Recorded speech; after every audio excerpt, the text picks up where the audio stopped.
Hi everyone, welcome to my YouTube channel. और इस video में मैं आपको चैप्टर नंबर 2 रिवाइज करा रहा हूँ। चैप्टर नंबर 2 का नाम है basic concepts of macro economics. इसका जो फर्स्ट वाला टॉपिक है, इसमें टोटल 8 टॉपिक्स पढ़ने हैं अपने को। इसमें first topic that is called meaning of domestic territory, also known as economic territory. इसका मीनिंग मैंने ऑलरेडी पिछली वीडियोज में आपको एक्सप्लेन कर दिया था।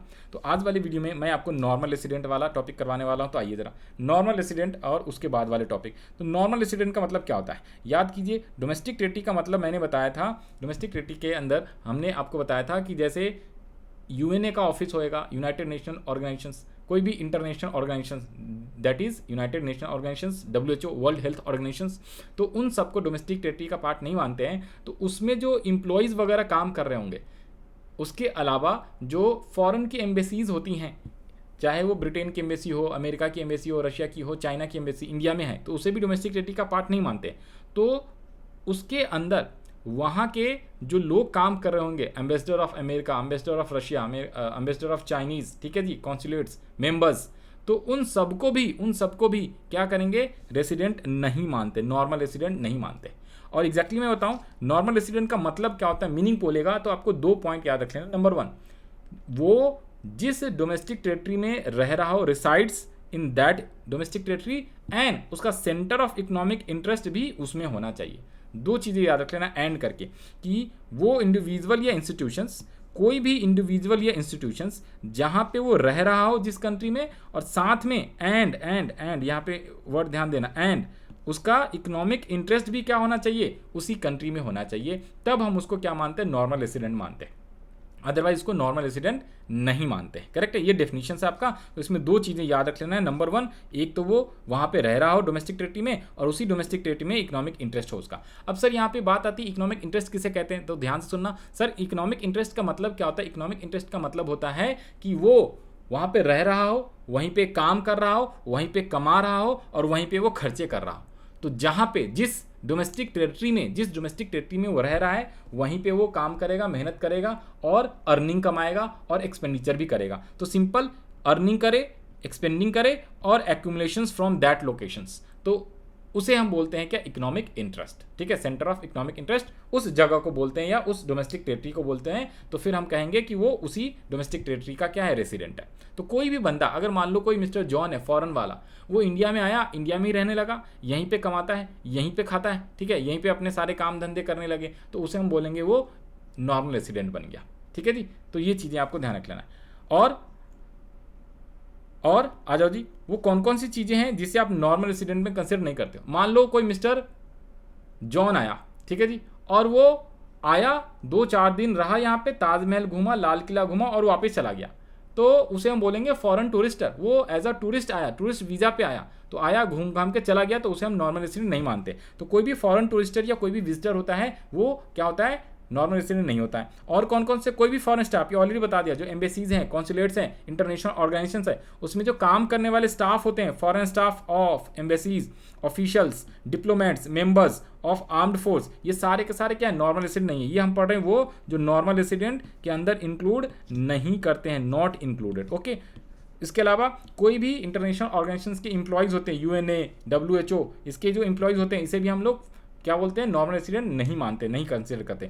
इंटरनेशनल ऑर्गेनाइजेशन, इसके अलावा crew member of foreign ships, ठीक है, एयरक्राफ्ट। कई बार क्या होता है, जो फॉरेन शिप्स होता है, पानी वाला जो जहाज़ होता है, उसको आने जाने में कई दिन लग जाते हैं, महीनों भी लग सकता है। तो जब महीने महीने समुद्र में रह के जो शिप्स वगैरह, कार्गो वगैरह से आते हैं, तो उसके बहुत सारे मेंबर होते हैं, 50, 100, 200 ऐसे ऐसे बड़े बड़े जहाज़ आते हैं, तो उसमें बहुत सारे लोग ज़रूरत पड़ते हैं उस शिप्स को कैरी करने के लिए। तो वो आते हैं, अगर मान लो ब्रिटेन से आया, 12 दिन, 10 दिन, 20 दिन के अंदर चल के, ठीक है, इंडिया में, तो वो फिर उनको रेस्ट के लिए 2, 4, 10 दिन, 15 दिन का टाइम चाहिए होता है। तो आराम से रेस्ट करते हैं, मान लें 15 दिन वो यहाँ पे इंडिया में रह गए, तो क्या हम उसको नॉर्मल रेसिडेंट ऑफ इंडिया मान लेंगे? आंसर इज नो, क्योंकि वो member of crew member of ships हैं, तो या क्रू मेंबर ऑफ एयरक्राफ्ट होते हैं, तो उन सबको नॉर्मल रेसिडेंट का पार्ट नहीं मानते। उसके अलावा बॉर्डर वर्कर्स कौन होते हैं? जैसे देखो, बाघा बॉर्डर के पास जाओगे, तो जो पंजाब का जो बॉर्डर है, जो कि पाकिस्तान से लगता है, तो मान लो ये बॉर्डर है, इधर पे पाकिस्तान है, इधर पे इंडिया है, तो पाकिस्तानी के खेत इंडिया के बॉर्डर में भी, ये फेंसिंग है, इसके इधर पे भी खेत है, तो पाकिस्तानी लोग आते हैं सुबह में और शाम तक काम करके वापस चले जाते हैं, ठीक है। यहाँ पे चौकी बनी हुई है, चौकी से एंट्री मिलती है आई कार्ड से। वैसी सेम इंडियन वाले जो पर्सन है वो पाकिस्तान में भी उनका खेत है, तो जो बंटवारे की वजह से, तो अभी भी वो उन्हीं का है, तो वो क्या करते हैं इस बॉर्डर को क्रॉस करके जाते हैं, वहाँ पे खेती करते हैं, शाम को चले आते हैं डेली। तो अगर मान लो कोई भी बंदा पाकिस्तानी यहाँ पे खेती करने आया और शाम को चला गया, that is called border workers, या कोई भी वर्कर्स यहाँ पे आया, काम करा और चला गया, तो क्या उसे हम लोग इंडियन मान लेंगे, नॉर्मल रेसिडेंट ऑफ इंडिया मानेंगे? Answer is no. तो कोई भी बॉर्डर वर्कर, वैसे ही इंडियन अगर पाकिस्तान में चला गया कुछ भी काम करने के लिए, ठीक है, बॉर्डर वर्कर्स आसपास के एरिया में खेती वेती करने, तो क्या उसको हम पाकिस्तानी मान लेंगे? Answer is no. तो बॉर्डर वर्कर्स को भी क्या किया जाता है, नॉर्मल रेसिडेंट में इंक्लूड नहीं किया जाता है। तो ये आपके हैं नॉर्मल रेसिडेंट का मीनिंग, ठीक है। आई होप आपको समझ में आया होगा। ओके, अब यहाँ पे जैसे कुछ एग्जाम्पल है, Indian officials working in Indian embassy, तो बताओ जी, तो इंडियन एम्बेसी में इंडियन ऑफिशियल्स है, तब तो ये क्या होगा, ये आपका क्या होगा, इन इंडिया एम्बेसी। अब इंडियन ऑफिशियल्स है और यूएस एम्बेसी इन इंडिया में जो है उसमें काम कर रहा है, तब इसे नॉर्मल रेसिडेंट मानेंगे। लेकिन अगर वो फॉरेन का जापानी टूरिस्ट है, इंडिया में आया है, तो नहीं मानेंगे। लेकिन अगर वो फॉरेन का कोई पर्सन होता, एम्बेसडर, अमेरिका का एम्बेसडर होता और इंडिया में जो अमेरिकन एम्बेसी है यूएस की, उसमें वो काम कर रहा होता, तब उसको नहीं लेते। ये ध्यान रख लेना, ये इंपॉर्टेंट सारी चीज़ें मैंने बता दिया, यस नो कौन सा। Indians going to Pakistan for watching cricket match, तो आंसर इज यस, वो अभी भी इंडिया ही कहलाएगा, इंडियन ही कहलाएगा, डोमेस्टिक टेरिटरी मतलब नॉर्मल रेसिडेंट ही कहलाएगा, ठीक है जी। इंडियंस क्या करें, working in UN office located in America less than 1 year, तो वो आपका नॉर्मल रेसिडेंट कहलाएगा। फिर उसके अलावा कोई भी इंडियन इंप्लॉइज है जो डब्ल्यूएचओ में वर्क कर रहा है, वो भी रेसिडेंट है। अगर कोई फॉरेन वर्कर होता, वो इंडिया के डब्ल्यूएचओ के ऑफिस में काम कर रहा होता, तो वो नॉर्मल रेसिडेंट नहीं होता। Foreign tourists visited India for a month, तो ये नहीं है, फॉरेन टूरिस्टर हमेशा क्या होता है, रेसिडेंट नहीं होता।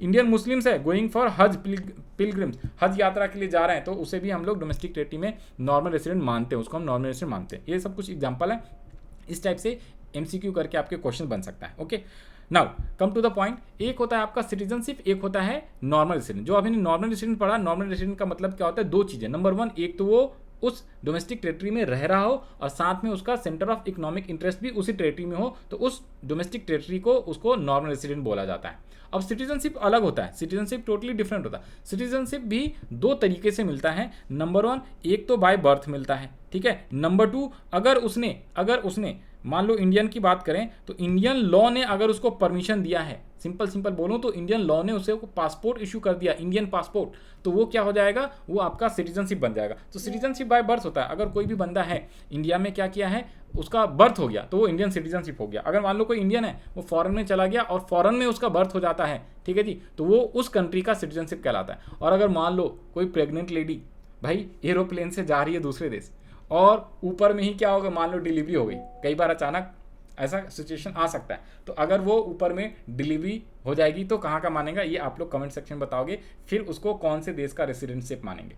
अभी एक करंट न्यूज़ बता देते हैं, कोई रशियन वगैरह कोई जंगल में रह रहे थे उधर साउथ के ना, छुप के, और वहीं पे उसके 2, एक बेटा एक बेटी वगैरह भी हो गया, किसी को पता ही नहीं चला। तो अभी उस पर डिस्कशन चल रहा है कि भाई उस पर्सन जो जन्म लिया, इंडिया में जन्म लिया, लेकिन वो बिना परमिशंस के इंडिया में आ गई थी, उसका वीज़ा एक्सपायर हो गया, बिना परमिशन के रह रही है, तो उसको कौन से कंट्री का सिटीजनशिप मानेंगे, ठीक है। तो इन सबका क्वेश्चन आप कमेंट सेक्शन में बोल सकते हो। Now come to the point. तो सिटीजनशिप क्या होता है, जैसे एक तो होता है बाय बर्थ, और दूसरा कैसे होता है, दूसरा होता है अगर लीगल प्रोविजन की वजह से, अगर इंडियन लॉ ने अलाउ कर दिया है, और बाय बर्थ होता है, आपका जन्म इंडिया में हुआ है तो इंडियन सिटीजन कहलाओगे।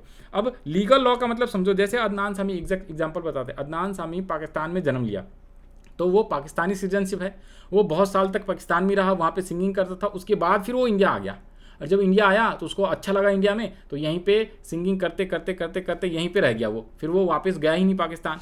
फिर क्या हो गया, तो वो सिटीजनशिप हुआ, आंसर इज नो। तब तक वो सिटीजनशिप नहीं था, लेकिन फिर बाद में उसने इंडियन गवर्नमेंट को अप्लाई करा कि साहब मेरे को सिटीजनशिप दे दो, अब मैं इंडिया का ही पार्ट रहूँगा, इंडिया में ही रहूँगा, पाकिस्तान नहीं जाऊँगा, ठीक है। तो उसको गवर्नमेंट ने क्या कर दिया, पासपोर्ट इशू कर दिया, सिटीजनशिप दे दिया, अलाउ कर दिया। तो आज की डेट में Adnan Sami is basically Indian citizen है वो।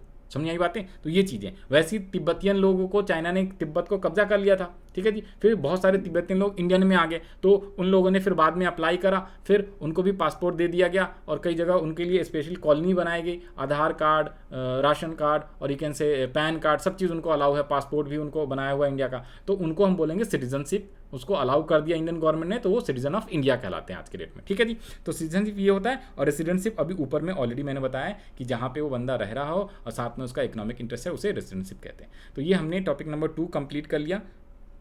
कौन से चैप्टर्स का? चैप्टर नंबर 2, 1 करा, 2 करा। इसके बाद वाले टॉपिक हम लोग नेक्स्ट वीडियो में करेंगे। और जिन लोग को इसका नोट चाहिए, पीडीएफ वगैरह, व्हाट्सएप ग्रुप का लिंक नीचे डिस्क्रिप्शन दिया हुआ है, आप उसको ज्वाइन कीजिए और फ्री में पीडीएफ आप डाउनलोड कर सकते हैं।